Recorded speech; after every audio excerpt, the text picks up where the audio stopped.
చంద్రబాబు నాయుడు తన స్వలాభం కోసం పవిత్రమైన తిరుపతి లడ్డు మీద నింద వేసి ఈ రోజు శ్రీవారి భక్తులందరి మనోభిప్రాయాల్ని దెబ్బతీశాడు. సో మళ్లీ ఆ భక్తుల మనోభిప్రాయాల్ని పునరుద్దరించాలని దానికి సుప్రీంకోర్టు కలుగజేసుకుని ఇది విచారించి నిజానిజాలు తెలపాలని మొదటి నుంచి మేము కోరుకుంటూనే ఉన్నాం. ఈ రోజు సుప్రీంకోర్టు ఈ కేసుని స్వీకరించడం జరిగింది. ఈ కేసులో సుప్రీంకోర్టు గనుక కరెక్ట్ గా విచారిస్తే చంద్రబాబు నాయుడు అన్కో చేసిన అబద్దాలు ఖచ్చితంగా బయటకు వస్తాయి.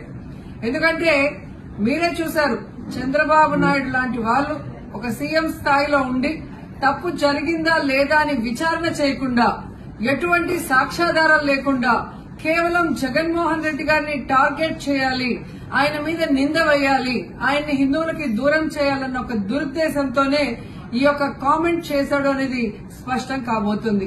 ఎందుకంటే ఈ రోజు సుప్రీంకోర్టు ఈ కేసు తీసుకునేంత వరకు, ఆ డేట్ అనౌన్స్ చేసేంత వరకు సిట్ వేయనే లేదు.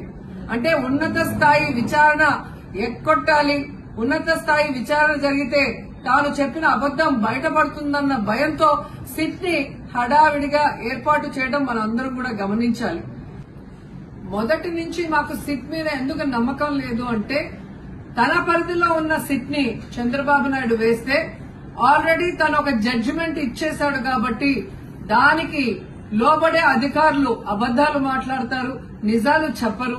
ఎందుకంటే ఈరోజు సిట్ లో వేసిన అధికారి అడిషనల్ డీజీ, ఆయన కన్నా పెద్ద ర్యాంక్ లో ఉన్న టీటీడీ ఈఓ ఐఏఎస్ ఆఫీసరు మొదట మాట్లాడిన స్టేట్మెంట్ కి చంద్రబాబు నాయుడు గారు అబద్దం చెప్పిన స్టేట్మెంట్ తర్వాత మాట్లాడిన దానికి తేడా చూస్తేనే ఈ సిట్ అనేది సిట్ అండ్ స్టాండ్ కి తప్ప దేనికి పనికిరాదనేది అర్థమైంది.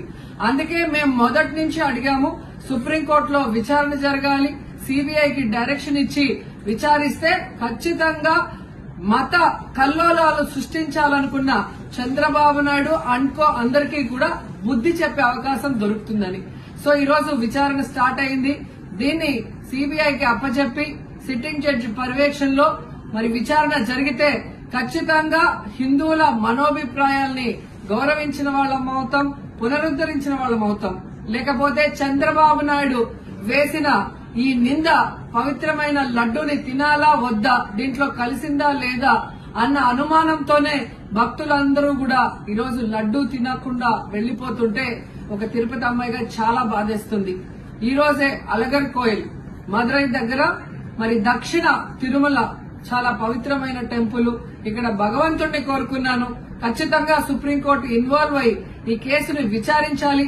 తప్పు చేసిన వాళ్ళని, అలాగే అంటే తప్పుడు స్టేట్మెంట్ ఇచ్చిన వాళ్ళందరూ ఎంత పెద్ద పొజిషన్ లో ఉన్నా కూడా వాళ్ళని శిక్షించాలి అని భగవంతుడిని కోరుకున్నాను, సుప్రీంకోర్టుని కోరుకుంటున్నాను.